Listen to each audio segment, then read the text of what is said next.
उसने 26 जनवरी परेड की बात कही है, तब मैंने कहा था सरकार डरी नहीं है, सरकार कूटनीति करेगी और सरकार कुछ ऐसा करेगी किसान आंदोलन बदनाम हो जाएगा।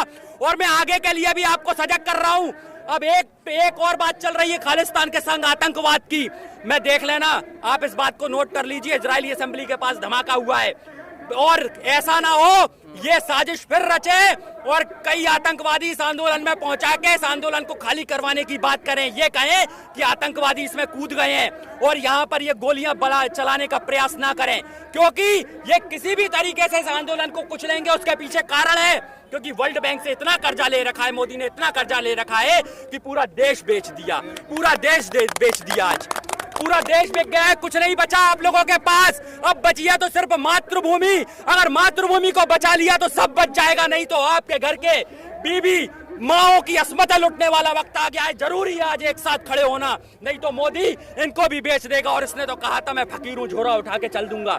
ये झोला में क्या क्या है हमें पता है, ये झोला स्विच बैंक में रखा हुआ है इसका और सारा पैसा इसने बाहर रख दिया। इतना जबरदस्त, इतना बड़ा, मैं बार बार कह रहा हूं, ये बड़ा भिखारी है जो कटोरा पकड़कर खड़ा है। देखिए सिख समुदाय ने पूरे कोरोना काल में देश को खाना खिलाया था, पूरे देश को, और ये हमारा भिखारी प्रधानमंत्री उस समय पता है हम लोगों से पैसे मांग रहा था। इसके बाद वर्ल्ड बैंक से 76 अरब रुपए लेके आया था। बताइए क्या जरूरत पड़ गई इन सब चीजों की। लेवल पे जो लोग कूद गए, किसानों का बजट आया है सर, किसानों के बजट में भी कुछ कह दीजिए। किसानों का कभी बजट ही नहीं आया मैडम।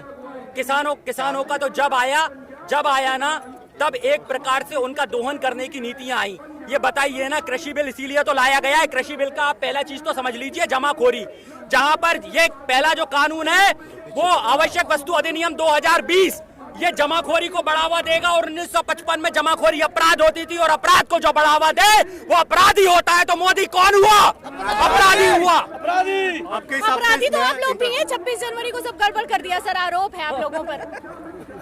मैडम मैं कहूंगा अगर हम अपराधी हैं तो दीपक पांडे ऐलान कर रहा है आप लोगों के सामने, अगर हमने गुनाह किया है तो रात के अंधेरे मत मारना, जब मर्जी हो। मैंने साफ साफ कहा है, इनने पहले भी मुझे तिहाड़ में 3 महीने डाल के रखा था। अब मैं ऐलान करता हूँ मोदी, तुझको गीदड़ है तू, गीदड़, और तू ले चल मुझे और लाल किले पर बांध के मार देना। मैं मरने तैयार हूँ, शहादत देने तैयार हूँ। मेरे खून का खतरा किसानों के काम आएगा और मैं लड़ूंगा आखिरी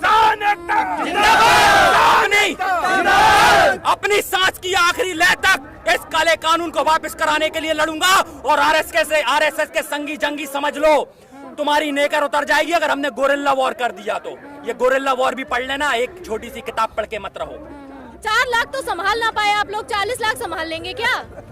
देखिए हमने तो 3 लाख भी संभाल लिए थे, लेकिन साजिश तो बीजेपी और आरएसएस की साफ हुई ना भाई। मेन स्ट्रीम मीडिया तो जो दिखा रहा था उसने वो करके दिखाया। आप बताइए रैली पूरी सफल हुई? किसी ने रैली में यह दिखाया कि हमारी रैली में जो 3 लाख ट्रैक्टर में से 100 ट्रैक्टर जो वहां गए होंगे वो भी आप तय रूट पर बैरिकेड्स लगाए, आपने लाल किले की ओर लेकर गए, पुलिस वाले भी लेके गए। आज जवान और किसान को आपस में लड़ाने का काम करा इस सरकार ने, और लौटने वाले रूट पर आपने बैरिकेड्स लगा दिए। मैडम मैं आईटीओ पे ही था, मेरी टांग में भी 3 डंडे पड़े हैं और मैंने भी वहां पर कई लोगों को बचाया अपने साथ में।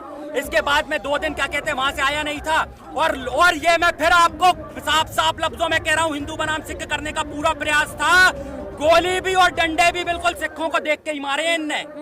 ये साफ आरोप लगा रहा हूँ बीजेपी पे। जो सिख की वीडियो वायरल हो रही तलवार लहराते हुए, उस पे वो मैं बता देता हूँ, ये लोगों को समझना होगा। गुरु गोविंद साहब की सबसे प्रिय सेना थी निहंग सेना। अगर निहंग सरदार नहीं आते तो जाने हम पे कितनी बर्बरताएं होती। और बताइए निहंग सरदार तो वो हैं जहां गुरु गोविंद सिंह साहब ने कहा था कि चिड़िया नाल दे बाज लड़ावा, 1.25 लाख से 1 लड़ावा, तब गुरु गोविंद सिंह नाम वो एक निहंग सरदार 1.25 लाख पे भारी पड़ता है। बताइए किसी पे उसने तलवार चलाई? तलवार घुमाई होगी डराने के लिए। जब आप हमें गोली मारोगे, आप हमें डंडे मारोगे, लाठी मारोगे, आंसू गैस के गोले छोड़ोगे, तो क्या हम आत्मरक्षा में बचाव भी ना करें और उस बचाव को आप हिंसा कहोगे? अरे हिंसक तो ये लोग हैं जो हमें बार बार उकसा रहे हैं। मैं तभी कह रहा हूं इतना मत उकसाओ कि ये इंकलाब की लड़ाई आग में बदल जाए। और अगर आग लगेगी ना तो घर सबके हैं इस देश में, सबके जलेंगे। किलेबंदी और रोटी बंदी हो चुकी है, आंदोलन टूट जाएगा ना? आंदोलन नहीं टूटेगा कभी। अब तो रोटी बंदी भी हो गई, बिजली बंदी भी हो गई, वाईफाई नेट भी ना चल रहा, क्या करेंगे? हमें देखो किसान जो पूरे भारत का पेट भरता हो ना, उसकी आप कितना भी कुछ कर लो। अरे इंटरनेट बंद होने से क्या होता है? दिल के तार टूट गए क्या हमारे? ये दिल के तार जुड़े हुए हैं, ये आ गए हम लोग। हाँ ये तार, ये भाई तरंगे, टेलीपैथी, ये मेरे भाई एक आंसू झलका और ये आ गए। सोचो अगर टिकैत साहब का जो कह रहे हैं ना, टिकैत साहब का आंसू बरसा और ये हो गया, और अगर इनने हमारा खून बरसाया तो क्या होगा? ये तो सोचने वाली बात है। आंसू छलका और ये आ गए, अब इंटरनेट बंद है, आंसू छलकेगा, बाहर तस्वीरें भी नहीं जा मैडम आप भी जरा अच्छे से रहिएगा। अघोषित आपातकाल चल रहा है, सच दिखाने वालों को भी सरकार जेलों में डाल रही है, और है ना, तो आप सब भी जरा बच के रहिएगा, और अगर कुछ हो जाए तो हमें पुकारिएगा। ये किसान अगर पेट की आग बुझाना जानता है तो सुरक्षा देना भी जानता है। अगर ये सरकार सुरक्षा ना दे पाए तो किसान के पास संयुक्त एकता मोर्चा के मंच पे आ जाइएगा, हम पूरा आपका सपोर्ट करेंगे और आपको सुरक्षित रखेंगे। अक्टूबर तक चलने वाला है आंदोलन, टिक पाएंगे? कभी तक चला ले, सरकार का मन है, कब तक हमें घसीटेगी? हम तो घसीटने तैयार हैं, हमें तो घसीट रहे हैं जो लोग, हम तो घर जाना चाहते हैं भाई। काले कानून वापस ले लो। जी ने ऐलान किया है कि अक्टूबर तक चलेगा, सरकार तो कह रही हट जाओ तुरंत। सरकार बिल वापस ले ले, हम घर वापसी को तैयार है ना, हम तो कह चुके हैं पहले से ही। तो बैरिकेडिंग लगाई है, ये दिल्ली वासियों को परेशान करने लगाई है, आम जन को परेशान करने के लिए लगाई है। हमने जब पहले भी बैठे थे 3 लेन खोल के रखी थी, और इन्होंने ये पूरा सब कुछ बंद कर दिया है, जिससे दिल्ली वासी परेशान हो, और वो ये कहें कि यहाँ पर ये दिखाना चाहते हैं जैसे हम आतंकवादी हों। हमें बार बार कह रहा हूँ, हम लोग खेतों में बारूद नहीं बोते, पिस्टल नहीं बोते, हम खेतों में अनाज बोते हैं। अगर हमने पिस्टल और बारूद बोना अगर शुरू कर दिया तो सारे सांसद विधायकों को समझ में आ जाएगा कि हम लोग क्या हैं। सर क्या लगता है आपको, ये जो किलेबंदी की जा रही है, इसके पीछे की वजह क्या है? इस किलेबंदी के पीछे की वजह है लोगों में दहशत फैलाना, लोगों में डर का माहौल बनाना। लेकिन जो लोग यहाँ हैं वो सब जानते हैं, और जो सोशल मीडिया दिखा रहा है ना, वो भी सच दिखा रहा है। मैं की लड़ी गई थी तब ना नेट था, ना ही क्या कहते हैं तब कुछ होता था। इसके बाद भी हमने आजादी की जंग जीती थी ना, तो हमारे पास बहुत तरकीबें हैं। हम ढोल भी बजाएंगे, नगाड़े भी बजाएंगे, लोगों को कई तरीके से जगाएंगे, हम जाएंगे पर्चे भी बांटेंगे। अगर इनने मजबूर किया तो इनको संसद में जाके भी डांटे। गद्दार लोग हैं ना साहब, ये कब तो आएंगे साथ में? गद्दार तो आप भी हैं जो आपने उनको चुन के भेजा है। नहीं देखिए, ये ना वो हमसे गलती वो वाली हो गई, जैसे गलती हो जाती है ना, विज्ञापन एजेंसी चलती है तो एक बार तो ले ही लेते हैं ना। जैसे लोग कहते हैं, अब कोई कहता है भाई फलानी क्रीम लगा लो गोरे हो जाओ, तो हम थोड़े काले हो रहे थे, हमने कहा गोरे हो जाएं। नहीं, एक बार क्रीम लगाई, 2 बार क्रीम लगाई आपने तो ना, मैंने तो एक बार लगाई है, दूसरी बार ये बीजेपी की IT सेल ने EVM के द्वारा लगवा दी। आपसे आखिरी सवाल, हमारे देश के अंदरूनी मामले में बाहर के लोगों को आना चाहिए?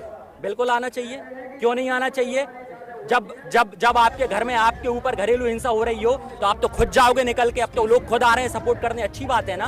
बताइए, घर की महिला पे जब हिंसा होती है, घर के लोगों पे हिंसा होती है, तो वो खुद जाते हैं बाहर रोड पे। हम तो रोड पे गए भी नहीं बाहर लोगों के पास, अगर वो खुद आ गए हमारे घर में हमें बचाने, तो इससे अच्छी क्या बात है यार? ये तो होना चाहिए। यही तो कहते हैं वसुधैव कुटुंबकम, संपूर्ण धरा हमारा परिवार है। अब परिवार साथ में आ रहा है तो उन्हें क्या दिक्कत है? ये तो RSS वाले भी लोग तो ये कह रहे हैं ना कि हमारे बाहर के लोगों को नहीं आना चाहिए, हमारा अंदरूनी मामला है ये।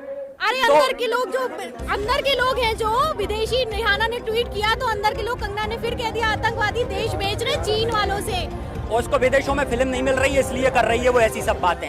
उसको दीपक पांडे, विदेशों में उसको फिल्म नहीं मिल रही है इसलिए कर रही है। मैं आपको पहले भी बता चुका हूँ बहुत सारी बातें मेरे पत्रकार बंधुओं ने मैं रिवाइज करवा दूं। मियां खलीफा के विषय में भी पूछा था तो मैंने उसके विषय में भी बताया था कि क्या है, मोदी जी उसका पेमेंट पूरा देकर नहीं आए थे, इसलिए उसने क्या कहते हैं मोदी के खिलाफ बोलना शुरू कर दिया। मोदी जी से कहूंगा उसके पास गए थे तो उसको पेमेंट भी दे आओ। तो किसान मोर्चा का फैसला है, जहां जहां है खाप पंचायतें, जहां जहां अपने जिले स्तर पर जो जगह जाम करेंगी 3 घंटे के लिए वो करेंगी, और जो आगे संयुक्त किसान मोर्चा का जो निर्णय होगा वो सर्वमान्य होगा। और इसके बाद मैं कहूंगा आखिरी सांस तक मैं काले कानून के विरोध में खड़ा रहूंगा, आखिरी दम तक लड़ाई लड़ूंगा।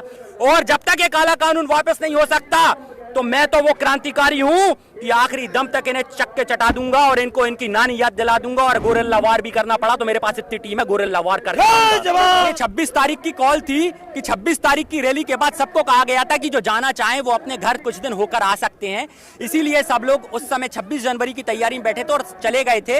लेकिन हमको नहीं पता था कि सरकार हमारे साथ धोखा कर देगी, हमारे नेता को गिरफ्तार करने की बात हो जाएगी। इसके बाद पीछे से बीजेपी का विधायक आएगा गुंडे लेकर और हमारे सिख भाइयों को मारकर हिंदू बनाम सिख पूरी तरह करना चाहेगा। भाई ये रणनीति टिकैत साहब को समझ में आ गई, इसलिए टिकैत साहब ने मंच संभालकर और साफ कह दिया मैं आत्महत्या कर लूंगा, लेकिन अब मंच नहीं छोड़ूंगा, गिरफ्तारी भी नहीं दूंगा। क्या विधायक जी कहते हैं मैं तो वहां गया ही नहीं। तो भैया तो फिर यहाँ पुल के पीछे उनके वीडियो वायरल हुए और सुन लो उनने खुद ने ये कहा है ये पार्टी लाइन है हमारी। जब उन पे गिरफ्तारी की बात आई है तो समझ लीजिए बीजेपी की पार्टी लाइन चल रही है, बातें चल रही हैं कि आंदोलन को तोड़ने के लिए गुंडे लेके जाइए और ऐसा कीजिए, पर